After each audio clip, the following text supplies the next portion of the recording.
నిఖిల్ టాప్లో ఉన్నాడు మాస్టరు. దద్దరిల్లుతుంది ఓటింగ్. అండ్ నబిల్ ఫ్యాన్స్ కూడా ఉన్నారా? నబిల్ కూడా టాప్ లెవెల్ ఓటింగ్ అయితే కొనసాగుతుంది. టైటిల్ రేస్లోకి వచ్చి దున్ని పడేస్తున్నాడు ఓటింగ్. నెక్స్ట్ విష్ణుప్రియ ఫ్యాన్స్ ఎవరైనా ఉన్నారా? విష్ణుప్రియ డేంజర్ జోన్లో ఏం లేదు, మంచి ఓటింగే ఉంది. అస్సలు ఎలిమినేట్ అవ్వదు ఈ వీక్. హ్యాపీనా?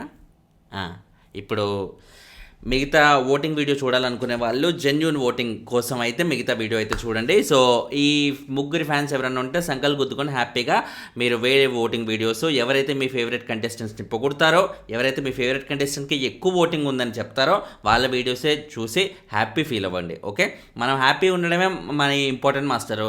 వాళ్ళు వీళ్ళు చెప్పేది ఏముంది చెప్పండి, రివ్యూర్స్ ఏముంది, తొక్కలోది 4 గోడల మధ్య ఏదో ఒకటి వాగుతారు.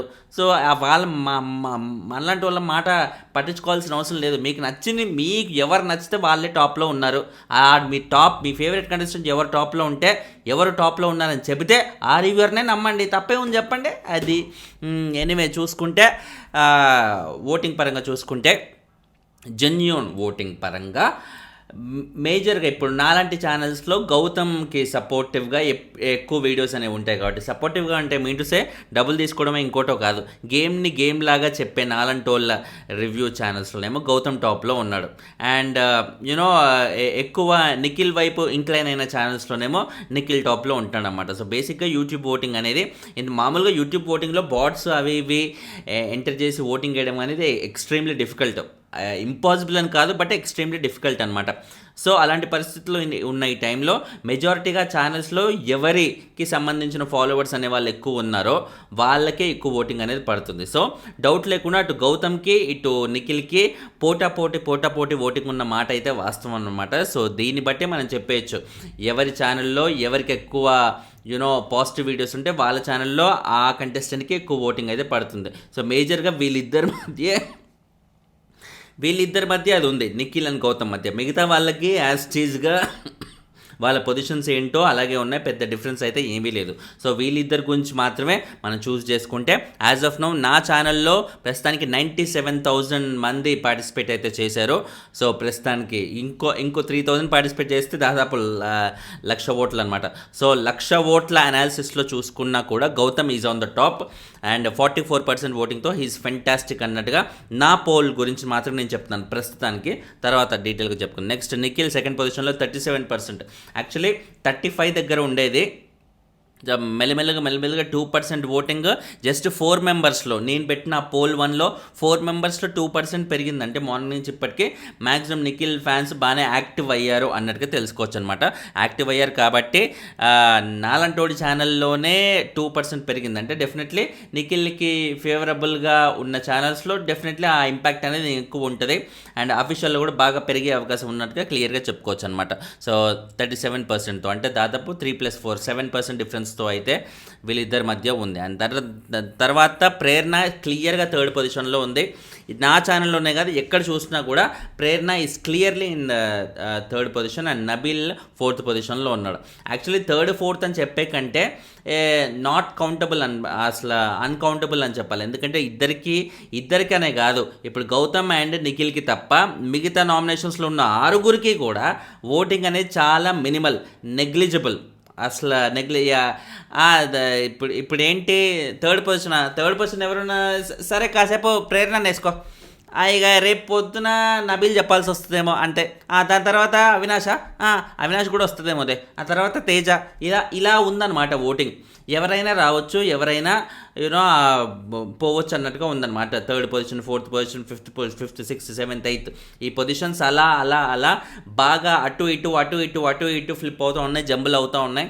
మరి చూడాలి ఈ వారాంతం అది కూడా డబుల్ ఎలిమినేషన్. ఇంకా డబుల్ ఎలిమినేషన్ అన్నప్పుడు ఎవరు వెళ్తారో, ఏ ఇష్యూ వల్ల వెళ్తారో, త్రూ అవుట్ ఇప్పుడు టికెట్ టు ఫినాలే టాస్క్లు అవి జరుగుతున్నాయి. కాబట్టి ఆ టికెట్ టు ఫినాలే ఏదైనా రౌద్రమైన ఇన్సిడెంట్ ఏదైనా వచ్చిందనుకోండి, బాగా నెగిటివ్ అయ్యే ఇన్సిడెంట్ వచ్చిందనుకోండి ఈ ఆరుగురిలో దానివల్ల ఓటింగ్ ఇంపాక్ట్ అయ్యి వాళ్ళు బయటికి వెళ్ళిపోయే అవకాశం అయితే ఉందనే తెలుస్తుంది అన్నమాట. సో ప్రస్తుతానికి చూసుకుంటే యాక్చువల్లీ లైవ్లో రోహిణి ఇరగ్గొడుతుంది, మామూలు ఇరగ్గొట్టుడు కాదు, చిత్తకొట్టుడు అంతే. మొన్న మెగా చీఫ్ అయిన ఆ బూస్ట్ తనకి బాగా వచ్చిందేమో, విన్ అవడంలో ఉండే ఆ మజా ఏంటో తను తెలుసుకుంది. అండ్ దానికి తోడు తనకి అంత ఓటింగ్ లేదు, ఫ్యామిలీ వీక్లో వచ్చిన వాళ్ళు కూడా తనను ఎవరో టాప్లో పెట్టలేదు, ఎక్కువ మంది కన్సిడర్ చేయలేదు అనేది తనకు అర్థమైంది. కాబట్టి తనకి ఖచ్చితంగా టికెట్ ఫినాలే అవసరం అనేది ఆమెకు తెలుసుకుంది. అందులోనూ ఫ్యామిలీ వీక్లో పెట్టకపోవడమే కాకుండా తనకి ఏంటి ఇన్ని వారాలు ఒక్కసారి కూడా నామినేషన్స్లోకి రాలేదు. ఒక్కొక్కసారి కూడా నామినేషన్స్కి రాని ఒక కంటెస్టెంట్ 14th వీక్లో నామినేషన్స్కి వస్తే ఏమవుతుంది, డౌట్ లేకుండా బయటికి వెళ్ళిపోతుంది. కాబట్టి ఆమెకి ఇంకా ఎక్కువ ఆత్రం అనమాట, ఖచ్చితంగా ప్రూవ్ చేసుకోవాలి, లేకపోతే బయటికి వెళ్ళిపోతాం లేకపోతే ఓడిపోతాం అన్నట్టుగా బాగా ఇదిగా ఆడుతుంది. దానికి తగ్గట్టుగానే ఆమెకి రిజల్ట్ పరంగా కూడా చాలా బాగా వస్తుంది.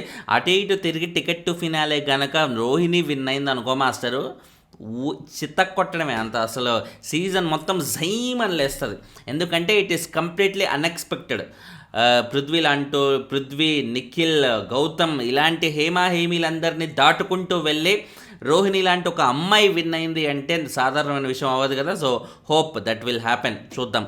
అండ్ తర్వాత చూసుకుంటే ప్రేరణ అండ్ నబీల్ మధ్య ఓటింగ్ అనేది చాలా నెగ్లిజిబుల్ ఉందని చెప్పాలన్నమాట. 11 and 10% ఈచ్ ఉన్నట్టుగా తెలుస్తుందన్నమాట. ప్రేరణకు 11 అయితే నబీల్కి 10. అండ్ మిగతా వాళ్ళందరికీ సింగిల్ డిజిట్లోనే ఉన్నారు, అక్కడక్కడ దగ్గరలోనే ఉన్నారన్నమాట. వెరస్ పృథ్వీ అండ్ తేజకు వచ్చేసరికి 7 and 5% ఈచ్, అంటే లాస్ట్ అవినాష్ అండ్ విష్ణుప్రియకి వీళ్ళిద్దరికి 2% ఈచ్ అన్నట్టుగా ఉందన్నమాట. సో ఈ పరంగా ఇది ఎలాగైనా మారవచ్చు త్రూ అవుట్ వీక్లో, ఎందుకంటే అందరూ అక్కడక్కడే అటు ఇటు తిరిగే పరిస్థితులు అయితే ఉన్నాయి. కాబట్టి మరి చూద్దాం 6గురిలో ఓటింగ్ అనేది ఎంత ఇంపాక్ట్ అవుతుంది, ఈ టికెట్ ఫినాలే ఎటువంటి మార్పులు తీసుకొస్తుంది ఓటింగ్లో అనేది మనకి తెలుసుకోవడానికి బాగా ఇంట్రెస్టింగ్గా ఉంటుంది. ఆల్రెడీ టాస్కుల పరంగా అయితే దుమ్మి పడేస్తున్నారు అన్నట్టుగా అయితే క్లియర్గా తెలిసిపోతుంది అన్నమాట. సో ఈ ప్రకారంగా ప్రస్తుతానికి అవినాష్ అండ్ విష్ణుప్రియ వీళ్ళిద్దరూ మార్నింగ్ కూడా రిస్క్లో ఉన్నారు, ఇప్పుడు కూడా రిస్క్లోనే ఉన్నారు. మిగతా పోల్లో చూసుకుంటే కూడా ఇదే పొజిషన్స్ జంబులు అవుతూ ఉన్నాయి. ఇప్పుడు వీళ్ళ పొజిషన్స్ని మనం పెద్దగా సీరియస్ తీసుకోవాల్సిన అవసరం లేదు. ఇప్పుడు విష్ణుప్రియ, అవినాష్ లీస్ట్లో ఉన్నారు కాబట్టి వీళ్ళే బయటికి వెళ్ళిపోతారు అని మనం అనుకోవాల్సిన పరిస్థితి లేదు. ఎందుకంటే అక్కడక్కడే ఉన్న ఓటింగ్ కాబట్టి, సింగిల్ డిజిట్లోనే అక్కడక్కడ ఉన్న ఓటింగ్ కాబట్టి డెఫినెట్లీ అఫీషియల్లో ఉండే ఓటింగ్ ఆల్మోస్ట్ సిమిలర్గా ఉండి ఖచ్చితంగా ఇప్పుడు విష్ణుప్రియ 2% ఉంది.